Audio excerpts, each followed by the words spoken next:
बिल्कुल। और इस वक्त यूक्रेन पर एक बहुत बड़ा हमला हुआ है, उसकी ताजा अपडेट अपने दर्शकों तक पहुंचा दें। यूक्रेन में एक के बाद एक धमाके सुने गए हैं। 30 धमाके हुए हैं यूक्रेन के अंदर।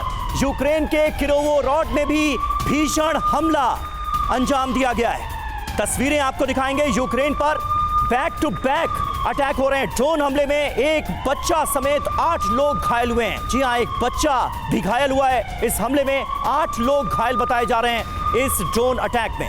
अभी अभी यूक्रेन पर यह बड़ा अटैक हुआ है।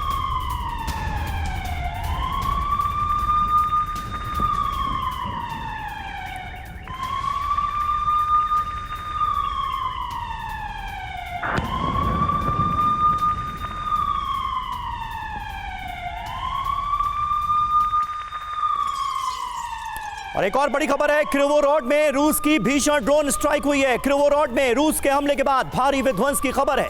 UEM Jaipur is a perfect target for prospective students aspiring for good jobs, good education with future-ready skills. किरोवोरोड में चारों तरफ तबाही की तस्वीर नजर आ रही है।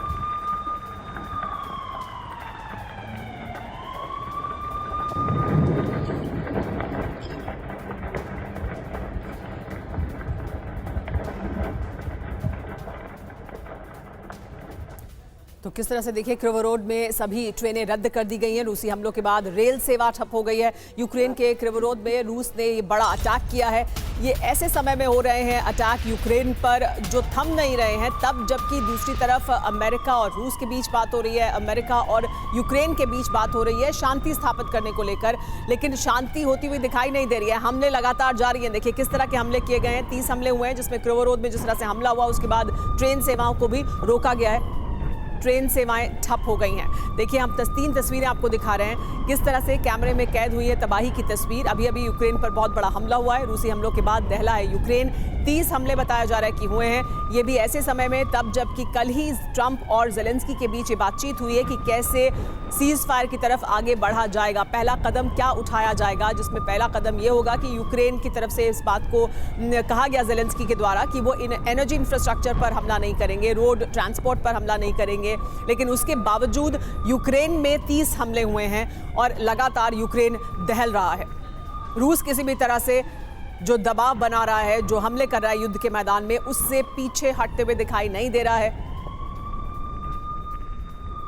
हमारे साथ युवराज यहां मौजूद हैं, जो सांसद हैं यूक्रेन के, यूक्रेन से आए हैं और TV9 भारतवर्ष के स्टूडियो में मौजूद हैं। उन्हीं से हम जानना चाहते हैं कि दरअसल यूक्रेन में इस वक्त क्या सोच है ज़ेलेंस्की की और यूक्रेन के लोग क्या सोचते हैं।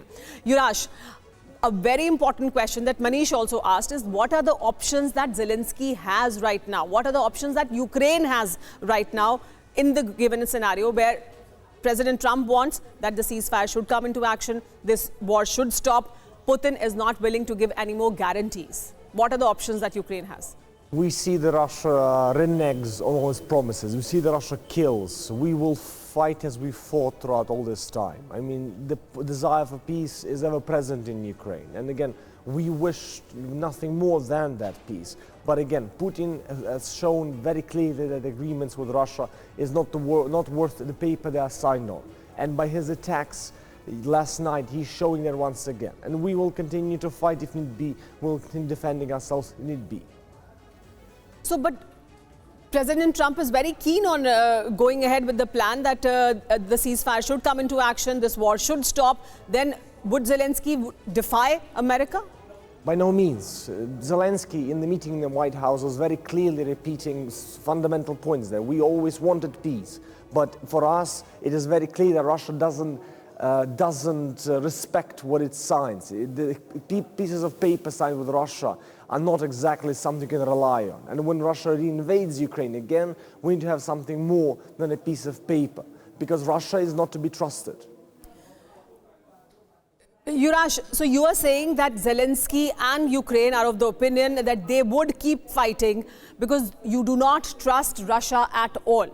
So we would not see this war stopping at all because Putin is also not willing or relenting in the war front right now. We are hopeful that with the role of the US, with the role of countries like India, that are pushing for the Russians to finally come to their senses, we can talk and hope for peace of some kind.